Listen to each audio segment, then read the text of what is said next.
নবম নম্বর দিবসে তারা আদায়ের তৌফিক দিয়েছেন বা আসার তৌফিক দান করেছেন। আলহামদুলিল্লাহ। রহমতের দশক একদম শেষের দিকে চলে যাচ্ছে।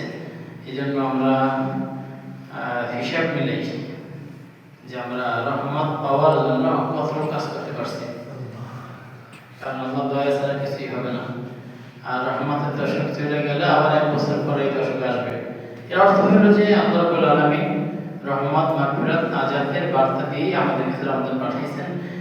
এখন এমন না যে শুধু এই 10 দিন রহমত পাওয়া যাবে, এরকম না, কিন্তু এটা বিশেষভাবে এই 10 দিনে আল্লাহ রাব্বুল আলামিন বান্দাদের দিকে বিশেষ নজরে তাকান, বিশেষভাবে দেখেন, রহমতের দয়া দৃষ্টিতে দেখেন।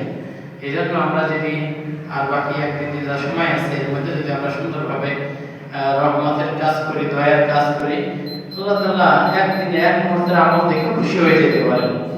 আগের গুলো যাই ছিল, ভুল ছিল বা সঠিকভাবে করতে পারিনি, কিন্তু এখন যদি আমরা সঠিকভাবে করি, আজকের ইবাদতটা যদি আমরা, আজকের নামাজটা যদি আমরা সঠিকভাবে আদায় করি, এখন মনোযোগের সাথে খুশি-খুদুর সাথে হতে পারে, আল্লাহ আজকের নামাজের ওসিলায় আমাদের গুনাহ মাফ করে দিতে পারেন। এই কারণে আমরা হতাশ না হই। আল্লাহ বলেছেন, লা তাকনাতু মির রাহমাতিল্লাহ, তোমরা আমার রহমত থেকে নিরাশ হবে না। অতএব আসুন আল্লাহর রহমতের ভিখারি হই।